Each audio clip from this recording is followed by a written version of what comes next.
నమస్కారం ప్రజలారా, మా యూట్యూబ్ ఛానల్. నా పేరు రాజు. ఈరోజు ఈనాడు, ఆంధ్రజ్యోతి, సాక్షి 3 దినపత్రికలోని తెలుగు వార్తలను చూద్దాం. ఆంధ్రప్రదేశ్, తెలంగాణ 2 స్టేట్లలోని వార్తలను చూద్దాం. చూసే ముందు నా ఛానల్ను దయవుంచి సబ్స్క్రైబ్ చేయని వాళ్ళు ఎవరైనా ఉంటే దయవుంచి సబ్స్క్రైబ్ చేసుకోండి. అట్లే నా వీడియోను లైక్ చేసుకోండి. ముఖ్యంగా నిన్న కడపలో జరిగిన మహానాడు గురించి తెలుసుకున్నాం. ఆంధ్రజ్యోతి, ఆంధ్రప్రదేశ్. ఆంధ్రజ్యోతి, ఆంధ్రప్రదేశ్లో చూస్తే పసుపు పండగ సూపర్ హిట్. జనసంద్రమైన కడప 3 రోజుల వేడుకల్లో అద్యంతం లోకేష్ మార్క్. కార్యకర్త అధినేతతో సహా 6 శాసనాలకు ఆమోదం. చంద్రబాబు నుంచి నేతల వరకు చర్చ దానిపైనే. పార్టీ నియామకాలు సవరించి చేర్చిన వైనం. మొత్తం 14 అంశాలపై తీర్మానాలు. సమయ పాలనకు పెద్దపీట. బాబు నుంచి లోకేష్ వరకు నేతలంతా నిర్దేశిత టైంలో ప్రసంగాలు ముగింపు. 12వసారి అధ్యక్షుడిగా చంద్రబాబు ఎన్నిక. చివరి రోజు బహిరంగ సభకు లక్షల్లో తరలివచ్చిన అభిమానులు, కార్యకర్తలు. చూడండి, 3 రోజులు పసుపు పండగ సూపర్ హిట్ అయిందండి. విపరీతమైన కార్యకర్తలు, లక్షల్లో కార్యకర్తలు వచ్చారు. చంద్రబాబు నాయుడు గారు కానీ, లోకేష్ గారు కానీ తన ప్రసంగాల ద్వారా ప్రజలకు ఏం చెప్పాలో అది చెప్పారు. అభివృద్ధి గురించి చెప్పారు. ఎలా అభివృద్ధి చేస్తున్నామో కూడా చెప్పారు. నాకు తెలంగాణ అయినా ఆంధ్రప్రదేశ్ అయినా 2 రాష్ట్రాలు సమానమే అని చంద్రబాబు నాయుడు గారు అన్నారు. కడప మహానాడుకు జనం కూడా విపరీత జనం వచ్చారు. ఎందుకంటే అధికారంలోకి బ్రహ్మాండమైన అధికారంలో ఈ పార్టీ అధికారంలోకి వచ్చి 3 రోజుల పసుపు పండగ సూపర్ డూపర్ హిట్ అయ్యిందండి. ఇంకా చూస్తే ప్రజలకు కడప మహానాడు బహిరంగ సభకు భారీగా తరలివచ్చిన జనం, చంద్రబాబు నాయుడు అభివాదం. Operation clean politics. Operation Sindoor స్ఫూర్తితో ఆర్థిక ఉగ్రవాదులను వేరేస్తాం. సీఎం చంద్రబాబు నాయుడు గారు ఏమంటున్నారంటే, ఆపరేషన్ సింధూర్ స్ఫూర్తితో ఆర్థిక ఉగ్రవాదులను వేరేస్తాం. సీఎం రాజకీయాల్లో లేకుండా చేస్తాం.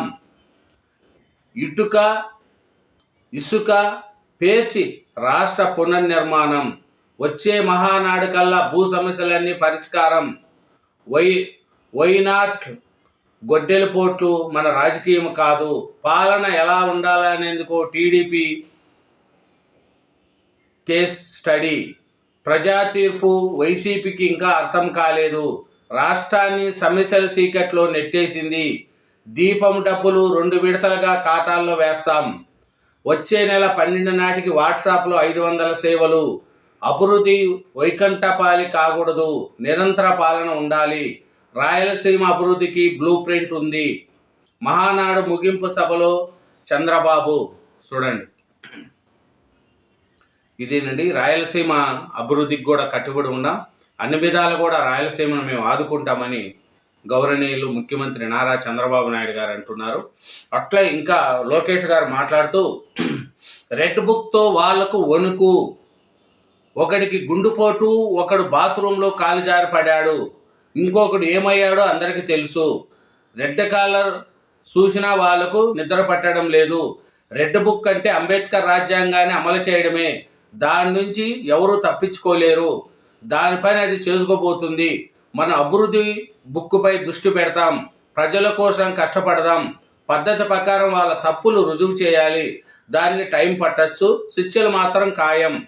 ఇసుపు మద్యానికి 30,000 మంది బలి. అంతులేని ధనదాహంతో 1,000 కోట్ల దోపిడీ. రాష్ట్రాన్ని విధ్వంసం చేసి పోయారు.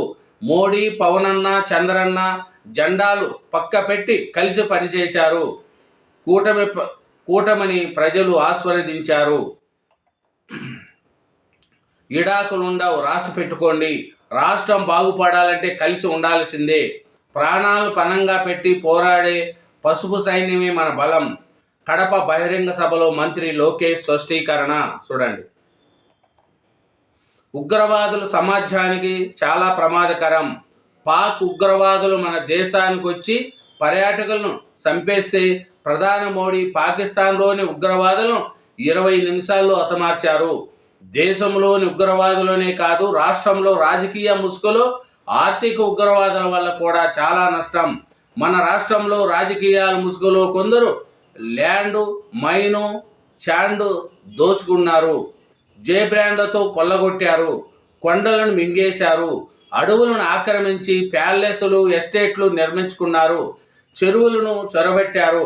ఆపరేషన్ క్లీన్ పాలిటిక్స్లో భాగంగా వీటినన్నిటినీ చెక్ పెడతాం. ఆర్థిక ఉగ్రవాదులను రాజకీయాల్లో లేకుండా చేస్తాం. సీఎం చంద్రబాబు నాయుడు గారు. చూడండి, ఇది నిన్న కడప బహిరంగ సభలో చంద్రబాబు నాయుడు గారు, లోకేష్ గారు మాట్లాడిన విషయాలు. ఇంకా చూస్తే మహానాడు బహిరంగ సభలో పార్టీ నేతలతో కలిసి ముఖ్యమంత్రి చంద్రబాబు అభివాదం. చూడండి, ఇదేనండి కడప మహానాడు.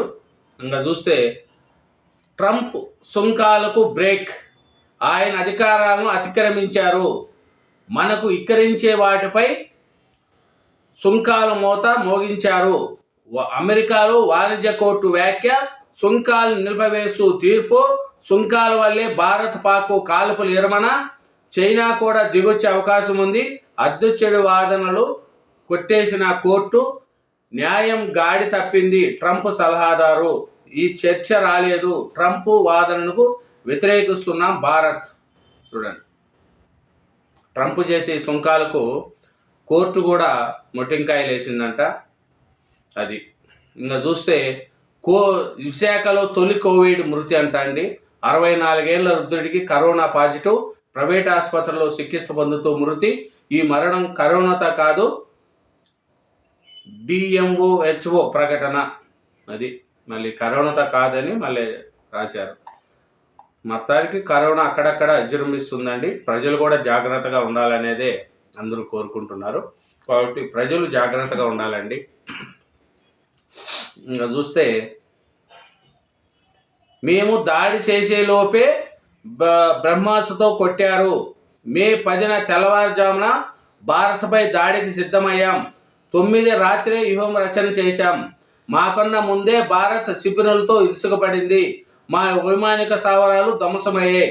భారత దాడులపై పాక్ ప్రధాని షరీఫ్ వ్యాఖ్యలు, శాంతి చర్చలకు ముందుకు రావాలని భారత్కు పిలుపు, ఉగ్రవాదంపై చర్యలు తీసుకునేదాకా చర్చలు లేవు, ఆక్రమిత కాశ్మీర్ను ఖాళీ చేసి ఉగ్రవాదులను అప్పగించాల్సిందే, నీళ్లు రక్తం కలిసి ప్రవహించవు, మా షరతుల్లో మార్పు లేదు, శాంతి చర్చలపై భారత్ స్పష్టీకరణ. చూడండి, వాళ్ళు పాకిస్తాన్ వాళ్ళు మన ఇండియాను దాడి చేసి అనుకున్నారంట. ముందు రోజే మన ఇండియా వాళ్ళు మా మీద దాడి చేశారు, మా శిబిరాలన్నీ ధ్వంసం చేశారు, మేము చర్చలకు సిద్ధమని పాకిస్తాన్ అంటూ ఉంటే మన ఇండియా ఏమంటుందంటే ఆక్రమిత కాశ్మీర్ను మాకు అప్పగించాలి, ఉగ్రవాదులందరినీ అప్పగించాల్సిందే, నీళ్లు రక్తము కలిసి ప్రవహించవు, కాబట్టి మా షరతుల్లో మార్పు లేదు, శాంతి చర్చలపైన భారత్ స్పష్టీకరంగా పాకిస్తాన్కు బుద్ధి వచ్చేట్టుగా చెప్పింది. ఇంకా చూస్తే ఉత్తమ నటుడు అల్లు అర్జున్ నిన్న గద్దర్ నంది అవార్డులను తెలంగాణ ప్రభుత్వం ప్రకటించిందండి. గద్దర్ అవార్డులు అంట. అదే నంది అవార్డుల పేరులో గద్దర్ గారిని రేవంత్ రెడ్డి గారు యాడ్ చేశారండి. ఎందుకంటే గద్దర్ గారి పేరు ఉండాలని, ఎందుకంటే మంచి వ్యక్తి కూడా గద్దర్ గారు కాబట్టి ఆయనకు గద్దర్ అవార్డులు తెచ్చారు. ఆ ఉత్తమ నటుడు అల్లు అర్జున్, ఉత్తమ నటి నివేదా థామస్, ఉత్తమ చిత్రం కల్కి 2898 AD 2024 గాను తెలంగాణ ప్రభుత్వం ఫిల్మ్ అవార్డుల ప్రకటన. లక్కీ భాస్కర్ చిత్రానికి 4, రజికార్ చిత్రానికి 3 అవార్డులు. తెలంగాణ రాష్ట్రం ఏర్పడిన తర్వాత తొలిసారిగా తెలుగు చలనచిత్ర పరిశ్రమలో సినీ పురస్కారాలు సందడి మొదలయ్యింది. చూడండి, తెలంగాణ ఏర్పడి కాడి నుంచి అవార్డులే రాలేదు. ఇప్పుడు రేవంత్ రెడ్డి గారు వచ్చి దాన్ని చొరవ తీసుకొని సినీ పరిశ్రమలు కూడా ప్రోత్సహిస్తూ ఆయన నంది అవార్డులు, గద్దర్ పేరు తరపున నంది అవార్డులను ప్రకటించారు.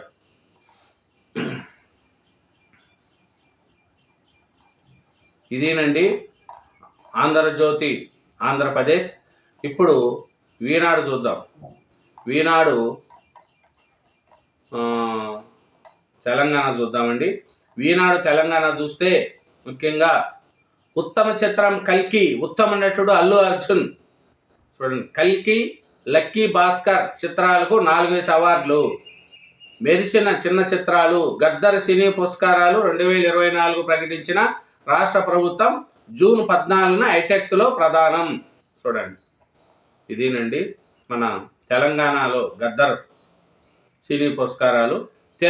తెలుగు చలనచిత్ర పరిశ్రమలో పురస్కారాల సందడి పునః ప్రారంభమైంది. రాష్ట్ర ప్రభుత్వం కొత్తగా ప్రవేశపెట్టిన గద్దర్ సినీ పురస్కారాన్ని గురువారం హైదరాబాద్లో ప్రకటించారు. 2024 గాను ఉత్తమ చిత్రంగా ప్రభాస్ కథానాయకుడిగా నటించిన కల్కి ఎంపికైంది. పుష్ప 2 చిత్రానికి గాను ఉత్తమ నటుడిగా అల్లు అర్జున్ పురస్కారం దక్కింది. 35 చిన్న కథ కాదులో నటుడుగా ఉత్తమ నటిగా నివేదిత థామస్ ఎంపికయ్యారు. కల్కి, లక్కీ భాస్కర్ చిత్రాలు 4 చొప్పున పురస్కారాలు సొంతం చేసుకున్నాయి. చారిత్రాత్మక అంశాల్లో రూపుదిద్దుకున్న రజకార్ చిత్రానికి వివిధ విభాగాల్లో 3 పురస్కారాలు దక్కగా, చిన్న చిత్రాల్లో 35 చిన్న కథ కాదు కమిటీ కుర్రోళ్ళు పలు విభాగాల్లో మెరిచాయి. ఉత్తమ ఉర్దూ చిత్ర విభాగాన్ని ఏర్పాటు చేసిన అది ఎంపిక కాలేదు. చూడండి, అది 1000కి పైగా నామినేషన్ల పరిశీలన. ప్రముఖ నటి జయసుధ చైర్పర్సన్గా ఏర్పాటైన జ్యూరీ 65 చిత్రాలతో పాటు 1000కి పైగా నామినేషన్లు పరిశీలించి ఈ పురస్కారాన్ని ఎంపిక చేసింది. హైదరాబాద్లోని తెలంగాణ రాష్ట్ర చలనచిత్ర అభివృద్ధి సంస్థ కార్యాలయంలో గురువారం ఏర్పాటు చేసిన విలేకరుల సమావేశంలో సంస్థ చైర్మన్ దిల్ రాజుతో కలిసి జ్యూరీ చైర్పర్సన్ జయసుధ పురస్కారాన్ని ప్రకటించారు. ఈ సందర్భంగా జయసుధ మాట్లాడుతూ, సినీ పరిశ్రమ పురస్కారాలే ప్రోత్సాహము. 14 ఏళ్ల తర్వాత ఈ పురస్కారాలు ఏర్పాటు చేయడం సంతోషం. ఎంపిక విషయంలో ప్రభుత్వం పూర్తి స్వేచ్ఛనిచ్చింది. ఎలాంటి జోక్యం కానీ ఒత్తిళ్లు కానీ మాపై లేవు. జ్యూరీ సభ్యులను కూడా పెద్దగా వాదోపాదాలు లేకుండా చిన్నపాటి చర్చలతోనే పురస్కారాలపై ఓ నిర్ణయానికి వచ్చాం. చాలా చిన్న సినిమాలు, కొత్త దర్శకులు వెలుగులోకి వచ్చారు. చూడండి, జయసుధ గారు, దిల్ రాజు గారు ఇంకా అందరూ కలిసి ఈ సినిమాలు పరిశీలిస్తే మన ఇది పుష్ప 2కు అల్లు అర్జున్ గారికి నంది అవార్డు వచ్చిందంట. ఇదేనండి. ఇంకా చూస్తే యుద్ధ సన్నద్ధతకు అఖిలపక్షం, కాల్పుల విరమణ ఏకపక్షమా? దేశ ప్రజల ఆవేశంపై నీళ్లు చల్లారు. 140 కోట్ల మంది ఆత్మగౌరవాన్ని ట్రంప్కు తాకట్టు పెట్టిన ప్రధాని మోడీ. యుద్ధ వ్యూహం తెలియకపోతే ఇందిరమ్మకు దండం పెట్టే బయలుదేరాల్సింది. రాహుల్ గాంధీ ప్రధానిగా ఉంటే పాక్ ఆక్రమిత కాశ్మీర్ భారత్లో విలీనమయ్యేది. జై హింద్ సభలో ప్రధాని మోడీ, బహుజాపై నిప్పులు చెరిగిన సీఎం రేవంత్ రెడ్డి. బాచపల్లి విఎన్ఆర్ కళాశాల నుంచి జై హింద్ యాత్రలో సీఎం రేవంత్ రెడ్డి, పండం ప్రభాకర్, విజయశాంతి, అనిల్ కుమార్ యాదవ్, మీనాక్షి నటరాజన్, శ్రీధర్ బాబు, ఉత్తమ్ కుమార్ రెడ్డి, మహేష్ కుమార్ గౌడ్ తదితరులు. చూడండి, ఏమంటున్నారంటే కాల్పుల విరమణ ఏకపక్షంగా చేశారు. 140 కోట్ల మంది ఆత్మగౌరవాన్ని ట్రంప్కు తాకట్టు పెట్టారు ప్రధాని మోడీ గారు. యుద్ధ వ్యూహం తెలియకపోతే ఇందిరమ్మకు దండం పెట్టి బయలుదేరాల్సింది. రాహుల్ గాంధీ ప్రధానిగా ఉంటే పాక్ ఆక్రమిత కాశ్మీర్ భారత్లో విలీనమయ్యేది అని నిన్న రేవంత్ రెడ్డి గారు బాచపల్లిలో జై హింద్ యాత్రలో పాల్గొని ఆ మాటలు మాట్లాడుతున్నారు. ఇంకా బరాసాను భాజపాకు అప్పగించే కుట్ర. నేను జైల్లో ఉన్నప్పుడు ఈ ప్రతిపాదన తీసుకొచ్చారు. అప్పుడే బలంగా వ్యతిరేకించా. మరి ఇప్పుడు ఎందుకు అంత బలహీనత? చూడండి, పార్టీలో బలోపేతం కోసం నేను రాసిన లేఖను లీక్ చేసింది ఎవరు? నన్ను మాటలంటున్న నాయకులు కేసీఆర్ నీడలో పనిచేశారే తప్ప వ్యక్తిగతంగా చేసింది ఏముంది? మీడియా ఇన్స్టిట్యూట్లో బరాసా ఎమ్మెల్సీ కల్వకుంట్ల కవిత. చూడండి, తెలంగాణ వనరులను దోచుకునే ప్రయత్నం చేస్తున్న బహుజాపాను కట్టడి చేయకుండా గుంపు గుత్తగా బరాసాను ఆ పార్టీకి అప్పగించే ప్రయత్నం జరుగుతుందని నా భావన. నేను జైల్లో ఉన్నప్పుడు ఇదే ప్రతిపాదన నా వద్దకు తీసుకొచ్చారు. ఎట్టి పరిస్థితుల్లోనూ బరాసాను తెలంగాణకు శ్రీరామరక్ష అని చెప్పి విలీనం చేయొద్దని ఆనాడే బలంగా కేసీఆర్ను కోరా. 6 నెలలు కాదు ఏడాది జైల్లో ఉంటా, దయచేసి తొందరపాటు నిర్ణయం తీసుకోవద్దని ఆనాడు జైలు నుంచే వాదన వినిపించా. మరి ఇప్పుడు ఎందుకు అంత బలహీనత? బరాసాలో బైజాపా కూడా కోవర్ట్లు ఉన్నట్లుగా బైజాపా నాయకులు హాస్పిటల్స్ ప్రారంభిస్తే పోయింది ఎవరు?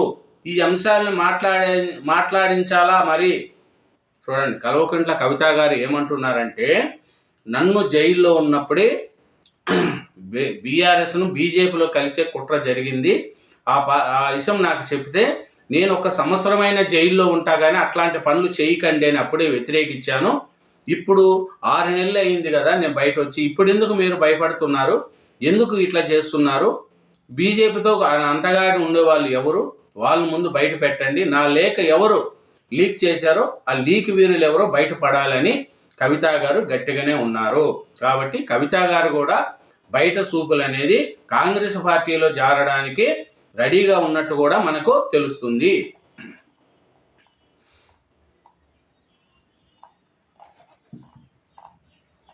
బీమా ధీమా ఎప్పుడు? అన్నదాతల నిరీక్షణ, అకాల వర్షాలు, అధిక వరదలతో ఏటా భారీగా నష్టాలు. కేంద్ర పథకం అమలుపై రాష్ట్రం దృష్టి, ఇంకా కొలికిరాని కసరత్తు. చూడండి, తెలంగాణ రాష్ట్రంలో బీమా ధీమా ఎప్పుడు? అన్నదాతల నిరీక్షణ, అకాల వర్షాలు, అధిక వరదలతో ఏటగా భారీగా నష్టాలు. కేంద్ర పథకం అమలుపై రాష్ట్రం దృష్టి, ఇంకా కొలికిరాని కసరత్తు. అది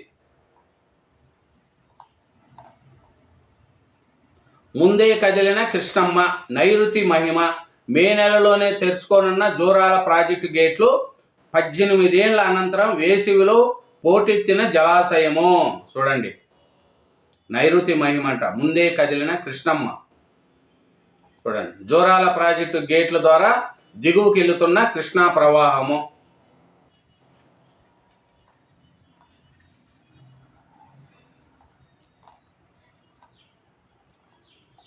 ఇదేనండి ఈనాడు తెలంగాణ. ఇప్పుడు సాక్షి చూద్దాం. సాక్షి ఆంధ్రప్రదేశ్ చూస్తే ఏముందంటే, తప్పుడు కేసా కాదా అన్నది మేము తేలుస్తాం. ఈ విషయం చెప్పాల్సింది పోలీసులు, ప్రభుత్వం కాదు. సీనియర్ ఐఏఎస్ అధికారి పిఎస్ఆర్పై కేసులో హైకోర్టు ఘాటు వ్యాఖ్యలు. జత్వానిపై పెట్టింది తప్పుడు కేసు అని ఎలా చెప్తారు? ఎవరు అమాయకులు ఎవరు కాదో కూడా చెప్పాల్సింది కోర్టులే. పోలీసుల పని దర్యాప్తు పూర్తి చేసి ఛార్జిషీటు దాఖలు చేయడమే. ప్రతి నిందితుడు తనపై పెట్టింది తప్పుడు కేసు అంటారు. కేసు పెట్టిన పోలీసులను తిరిగి కేసు పెడితే దానికి అంత ఉండదు. ఇది ప్రమాదకరం. ఇందుకు ఎట్టి పరిస్థితుల్లోనూ అనుమతించం. ఎవరినో సంతృప్తి పరిచేందుకు ఇలాంటి కేసు పెట్టడం సరికాదు. వందల మంది సాక్ష్యాలను విచారించేందుకు ఇదేమైనా రాజీవ్ హత్య కేసా? బెయిల్ మంజూరుకు పిఎస్ఆర్కు కఠిన షరతులు విధిస్తాము. అది పిఎస్ఆర్ ఆంజనేయుల మీద హైకోర్టులో జరిగింది ఇది. ఇంకా చూస్తే వంశీకి వైద్య సహాయం అందించండి. గన్నవరం మాజీ ఎమ్మెల్యే వలభనేని వంశీకి వైద్య సహాయం అందించాలని పోలీసులను హైకోర్టు ఆదేశించింది. మైనింగ్ వ్యవహారంలో గన్నవరం పోలీసులు నమోదు చేసిన కేసులో వంశీకి హైకోర్టు ముందస్తు బెయిల్ మంజూరు చేసింది. అది నీ భూములను నువ్వే దిక్కు. దేవుడు మాన్యాల పందేరానికి సర్కారు సిద్ధం. వేలం లేకుండా దేవుడు భూములను తమకు కావాల్సిన వారికి పప్పు బెల్లాల మాదిరిగా కేటాయించేలా చట్ట సవరణకు నోటిఫికేషన్. నచ్చిన సంస్థకు నచ్చిన ధరకు లీజుకిచ్చే వెసులుబాటు. ఖరీదైన భూములు కప్పూరంలా కైంకరానికి సరికొత్త ఎత్తుగడ. కేబినెట్ ఆమోదం లేకుండానే దొడ్డిదారిన భూములు కేటాయించేందుకు పన్నాంగం. దేవుడు భూములు వేలం లేకుండా ఇవ్వకూడదన్న న్యాయస్థానాల తీర్పులు బేఖాతర్. టీడీపీ కూటమి సర్కారు తీరుపై ధార్మిక సంఘాలు ఆందోళన. చూడండి, సాక్షి పేపర్లో ఇదేనండి. దేవుడు భూములు కూడా కేబినెట్ ఆమోదం లేకుండా నచ్చిన వాళ్ళకు పప్పు బెల్లాలేగా ఇచ్చేస్తున్నారని రాశారు. ఇంకా చూస్తే ట్రంప్ టారిఫ్లకు బ్రేకు. అదనపు టారిఫ్లను నిలుపుదల చేస్తూ అమెరికా కోర్టు సంచలన తీర్పు. అది చేసేదేం లేక చెప్పుకోలేక మహాతిప్పలు. కడపలో ఆత్మస్థుతి పరనింద తరహాలో టీడీపీ మహానాడు ఎన్నికల హామీల అమలు గురించి ప్రస్తావన లేనిపోయిన మహానాడులో ఖాళీగా దర్శనమిస్తున్న కుర్చీలు. చూడండి, మహానాడులో జనమే లేరంట అని సాక్షి పేపర్లో రాశారు. ఇంక వాళ్ళ పేపర్ కాబట్టి వాళ్ళు రాసుకుంటారులే. విపరీతమైన జన సందేహం వచ్చే కూడా జనం రాలేదని రాశారు. ప్రజలకు ఇచ్చిన వాగ్దానాలను గాలికి వదిలేసి గొప్పలు. వైఎస్ జగన్ను దూషించడం, వారిని పొగడమే పని. టీడీపీ వ్యవస్థాపకుడు నందమూరి వారసులు లేకుండానే నిర్వహణ. కార్యక్రమంలో కనిపించే నిందూపురం ఎమ్మెల్యే బాలకృష్ణ. లోకేష్ భవిష్యత్తు నాయకుడిగా చిత్రీకరించుకు తీవ్ర ప్రయత్నం. ఎన్టీఆర్ వీడియో నాటి ఎన్టీఆర్ ప్రసంగం వైరల్. క్రమేసి నందమూరి వంశలను దూరం చేస్తున్న నారావారు. జూనియర్ ఎన్టీఆర్కు బాలకృష్ణతో అడ్డకట్టు. పూర్తిగా అబద్ధాలు కట్టుకథలతో టీడీపీ నేతల హంగామా. 6 శాసనాలంటూ సూపర్ 6 తరహాలో మరో మోసానికి తెర. కార్యకర్త అధినేత అని చెప్పిన రోజే మహిళా నేత ఆత్మహత్యయత్నం. డ్వాక్రా మహిళలు ఉపాధి కూలీలను తరలించి జనం వచ్చినట్లు చిత్రీకరణ. ఇదేనండి సాక్షి పేపర్లో. నిర్మల శిశు భవన్లో ఘనంగా వైఎస్ రాజారెడ్డి శత జయంతి. నివాళులర్పించిన వైఎస్ జగన్ దంపతులు. చిన్నారులను ఆప్యాయంగా పలకరించిన వైఎస్ఆర్సీపీ అధినేత. వారి బాగోలు గురించి ఆరా. పిల్లలతో కలిసి కేక్ కట్ చేసిన వైఎస్ జగన్మోహన్ రెడ్డి.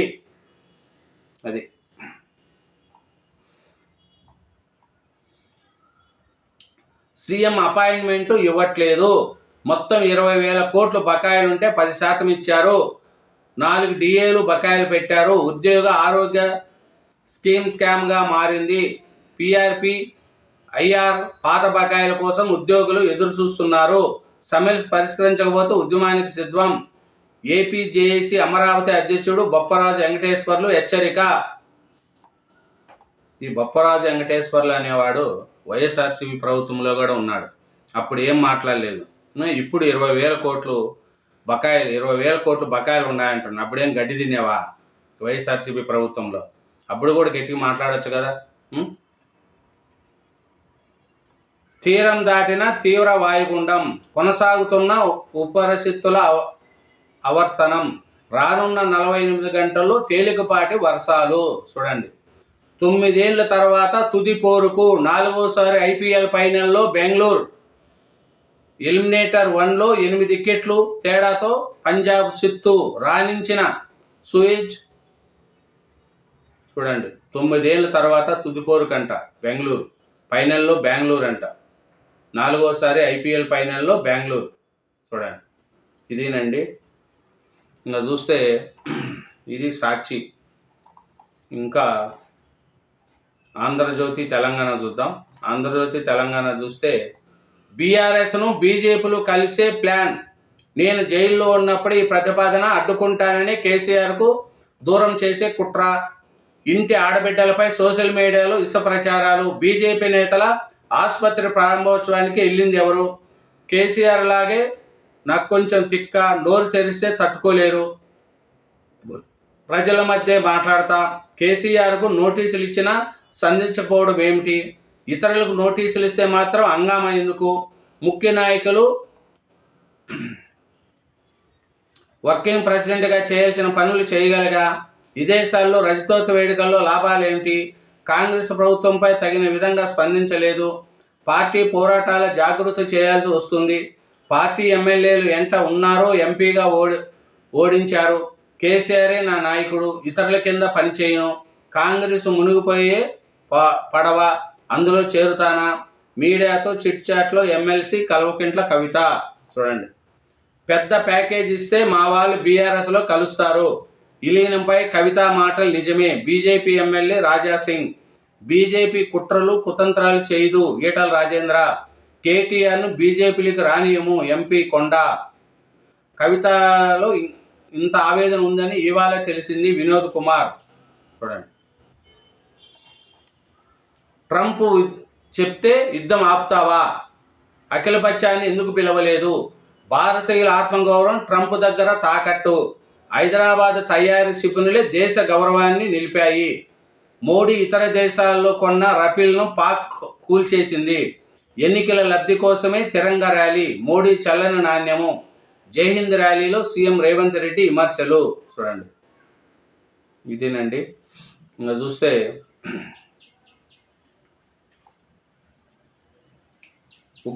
ఆర్థిక ఉగ్రవాదులను వేరేస్తాం, ఆపరేషన్ సింధూర స్ఫూర్తితో పనిచేస్తాం, వారిని రాజకీయాల్లో లేకుండా చేస్తాం.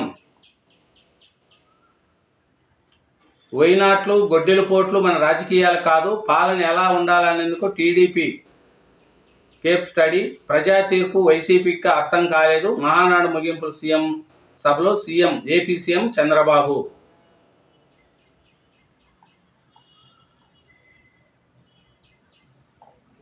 భవనంపై నుంచి దూకి బీఆర్ఎస్ నేత ఆత్మహత్య, మాజీ డిప్యూటీ మేయర్ పశువుద్దీన్ దంపతుల వేధింపులే కారణమంటూ బోరబండలో బంధువుల ఆందోళన, ఇంటి ఆధునీకరణ పనులు చేస్తూ డబ్బులు డిమాండ్ చేశారనే ఆరోపణ, పశువుద్దీన్ ఆయన భార్య పిఏపై కేసు. చూడండి, బోరబండలో డిప్యూటీ మేయరు వేధింపులు తట్టుకోలేక ఒక కుటుంబం ఆత్మహత్యకు పాల్పడిందంట బీఆర్ఎస్ వాళ్ళు. మరో 4 రోజులు వర్షాలే, 2 దాకా రాష్ట్రానికి ఎల్లో అలర్ట్ హైదరాబాదు వాతావరణ కేంద్రము. 10వ వంతు డిగ్రీ కాలేజీల్లో ప్రవేశాలు 0, ఒకరు చేరని కాలేజీలు 74. చూడండి, 3 రోజుల్లో భారత్కు రావాలి, ట్యాపింగ్ కేసు దర్యాప్తును సహకరించాలి, కోర్టులు అప్డేట్ దాఖలు చేయాలి, ప్రభాకర్ రావు సుప్రీంకోర్టు ఆదేశాలు, బలవంతపు చర్యలొద్దని సర్కారుకు సూచన, ఆగస్టు 5న తుది విచారణ. ఇదేనండి 3 దినపత్రికలు, 2 తెలుగు రాష్ట్రాల్లోని వార్తలు. అట్లాగే నా ఛానల్ను సబ్స్క్రైబ్ చేయండి, నా వీడియోను కూడా లైక్ చేయండి. Thank you very much.